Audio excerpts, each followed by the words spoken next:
Job chapter 7. Is there not an appointed time to man upon earth? Are not his days also like the days of an hireling? As a servant earnestly desireth the shadow, and as an hireling looketh for the reward of his work, so am I made to possess months of vanity, and wearisome nights are appointed to me. When I lie down, I say, when shall I arise and the night be gone? And I am full of tossings to and fro unto the dawning of the day. My flesh is clothed with worms and clods of dust. My skin is broken and become loathsome. My days are swifter than a weaver's shuttle, and are spent without hope. Oh, remember that my life is wind. Mine eye shall no more see good. The eye of him that hath seen me shall see me no more. Thine eyes are upon me, and I am not. As the cloud is consumed and vanisheth away, so he that goeth down to the grave shall come up no more. He shall return no more to his house, neither shall his place know him any more.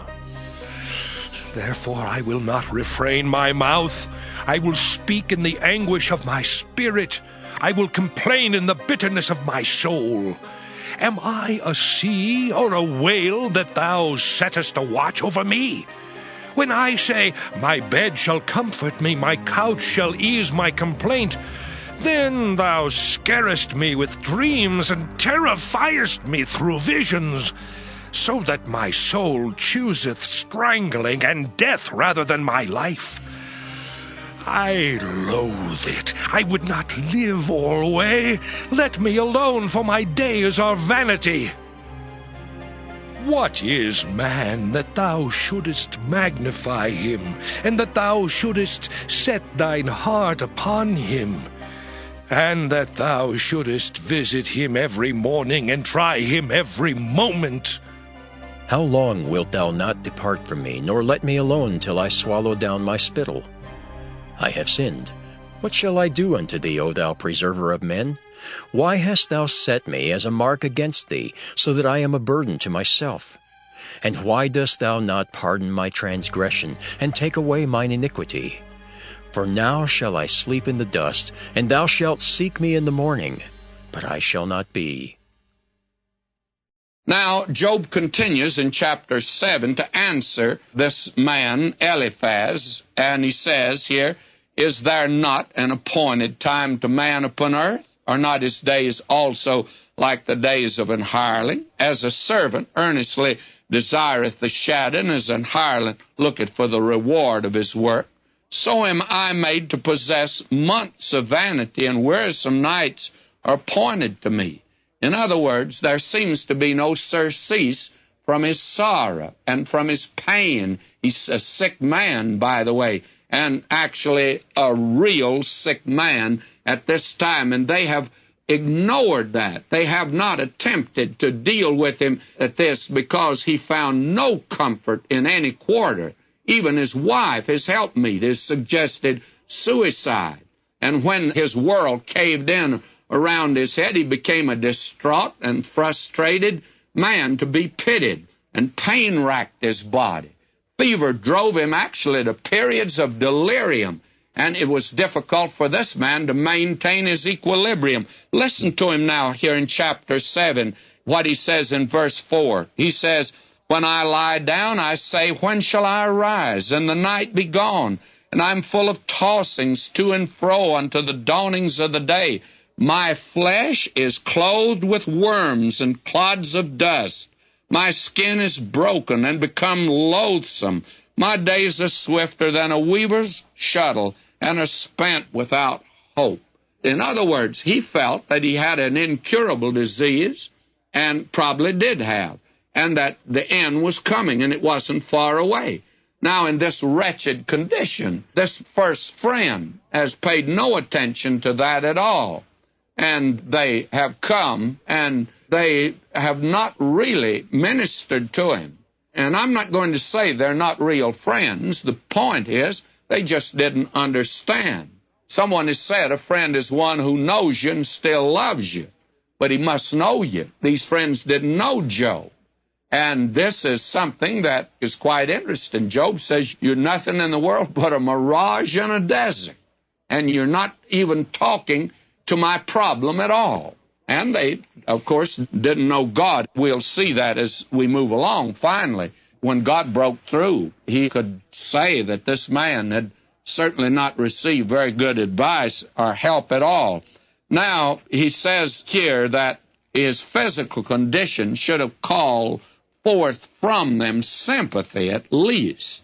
And the fact of the matter is that if he's sinned, he wants them to help him. Now, listen to him as he talks to them, and I'm just hitting high points here, by the way, in this section of Job, because we're going to move through like that.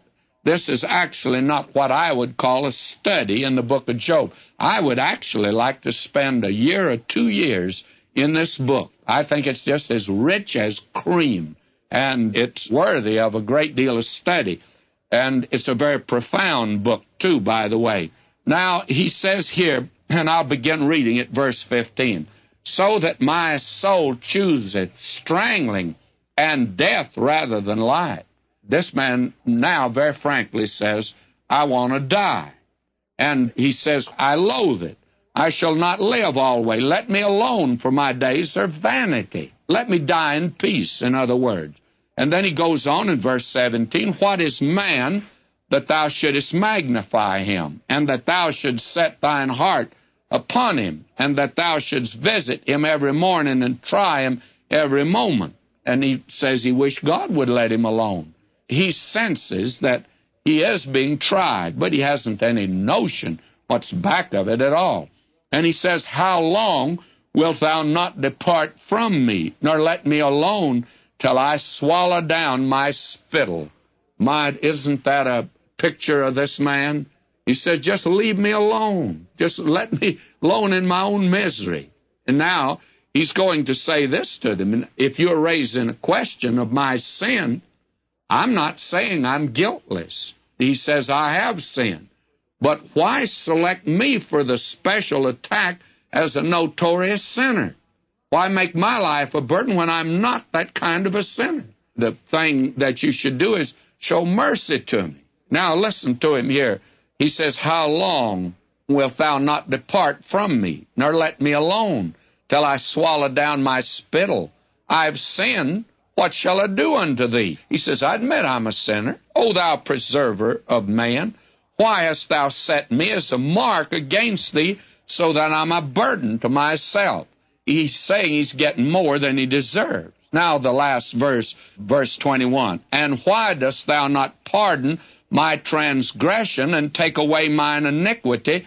For now shall I sleep in the dust, and thou shalt seek me in the morning, but I shall not be. And what he's saying now to these men, I'd be glad when I die. You fellas can't bother me then. Now, you can see that there is a breaking down of Job. There's a breaking down of his integrity, actually, that is taking place here. And when a man has his own integrity broken down, then he is an easy mark, of course, for Satan. And that is the thing that happens to many a man that attempts to fight life alone, begins to hit the bottle or drop into sin. And before long, why, the devil has got him because he's broken the man's integrity down. And he gets in the same situation Job is. Now, will Job break under all of this?